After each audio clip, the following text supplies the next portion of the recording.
saya, pendidikan inklusi itu merupakan suatu solusi karena dengan adanya pendidikan inklusi ini dapat membantu anak-anak dengan kebutuhan khusus untuk mendapatkan kesempatan belajar bersama dengan anak-anak normal lainnya. Selain itu, dengan adanya pendidikan inklusi ini diharapkan anak-anak berkebutuhan khusus dapat bersosialisasi secara luas dengan anak-anak lainnya. Tidak hanya dengan sesama anak berkebutuhan khusus juga, tapi bisa dengan anak-anak normal lainnya, sehingga diharapkan dapat menimbulkan keberanian yang akan sangat berguna untuk kehidupannya di lingkungan masyarakatnya. Pertama, menurut Garnida, pendidikan inklusi ini merupakan sistem penyelenggaraan pendidikan untuk peserta didik yang punya keterbatasan tertentu dan peserta didik lainnya yang dijadikan satu dengan tanpa menimbang keterbatasan masing-masing. Yang kedua itu menurut Ilahi, pendidikan inklusi merupakan sebuah konsep yang menampung semua peserta didik yang mengalami berkebutuhan khusus atau ABK ataupun anak yang memiliki masalah seperti kesulitan membaca atau menulis. Semua peserta didik tanpa terkecuali dapat secara mudah mendapatkan pendidikan yang tepat.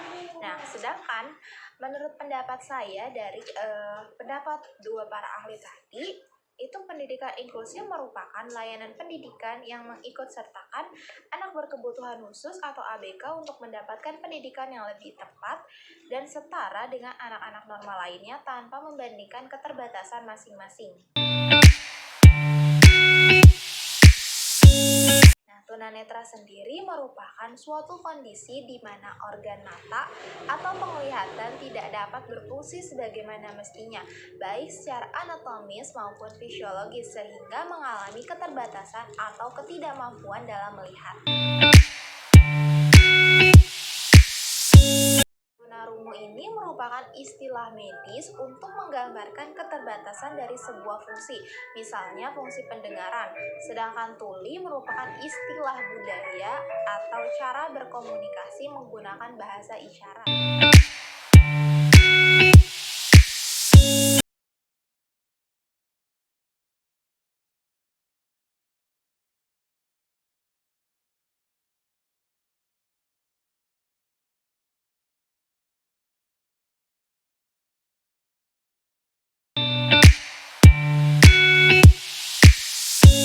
Saya sebagai calon pendidik dalam membantu anak tunagrahita yang belajar di sekolah inklusif.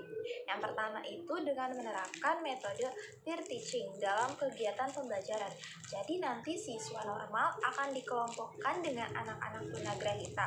Kemudian selama pembelajaran berlangsung, guru dan teman normal akan selalu membimbing anak tunagrahita dalam mengerjakan tugasnya, sehingga anak-anak tunagrahita ini akan merasa disayangi dan dapat termotivasi oleh teman-temannya. Selain itu, guru juga selalu berusaha mengajarkan anak-anak tunagrahita ini untuk membaca, berhitung, menulis, dan bersosial dengan berbagai cara agar berhasil, walaupun secara perlahan-lahan atau secara lambat, dan tidak memaksakan siswa tunagrahita itu untuk berpikir secara keras.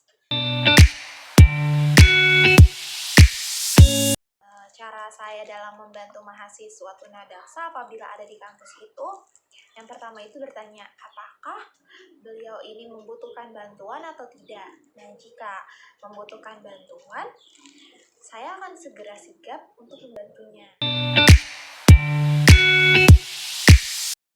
Klasifikasi dari anak tunalaras. Berdasarkan psikiatris itu ada dua.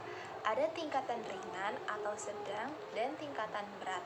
Tingkatan ringan atau sedang ini meliputi neurosis, psikoneurosis, gangguan perilaku kepribadian, yaitu penyimpangan perilaku yang ditandai dengan konflik emosi dan kecemasan tetap masih mempunyai hubungan dengan dunia nyata. Yang kedua itu tingkat berat, meliputi psikosis, yaitu penyimpangan perilaku yang ditandai dengan penyimpangan dari pola-pola perilaku normal dalam berpikir dan bertindak. Kedua itu schizophrenia, yaitu gangguan jiwa yang ditandai dengan distorsi berpikir, persepsi tidak normal, dan perilaku persepsi tidak normal, dan perilaku atau emosi yang aneh. Yang ketiga itu autis, gangguan jiwa tingkat berat pada masa anak-anak ditandai dengan isolasi diri secara berlebihan, perilaku aneh, keterlambatan berkembang, biasanya juga dapat diamati sebelum anak berusia. Yang kedua itu klasifikasi behavioris. Berdasarkan perilakunya, anak tunalaras dibagi menjadi beberapa jenis. Yang pertama itu conduct disorder, juga disebut sebagai unsocialized aggression, yaitu ketidakmampuan mengendalikan diri seperti berkelahi, memukul, menyerang orang lain, memarah, tidak patuh, menentang, merusak milik orang lain, kurang ajar, nakal, hiperaktif, menolak arahan, mudah terganggu perhatiannya, mencuri, menyalahkan orang lain. Yang selanjutnya ini socialized aggression, yaitu berbagai perilaku yang dilakukan secara berkelompok seperti bertemu dengan anak-anak jahat, mencuri secara berkelompok, setia dengan teman-teman yang nakal, menjadi anggota geng, kemudian keluar rumah sampai larut malam, bolos dari sekolah, dan lari dari rumah.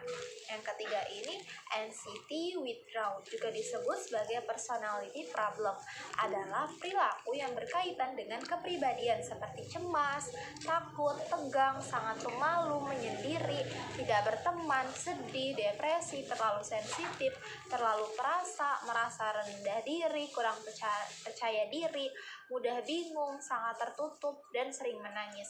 Yang keempat itu immaturity atau inadequacy, yaitu kelompok perilaku yang menunjukkan sikap kurang dewasa, kurang matang seperti kemampuan memperhatikan pendek, tak dapat berkonsentrasi, melamun, kaku, pasif, kesulitan memperhatikan, kurang minat, gagal menyelesaikan sesuatu, ceroboh, dan tidak rapi.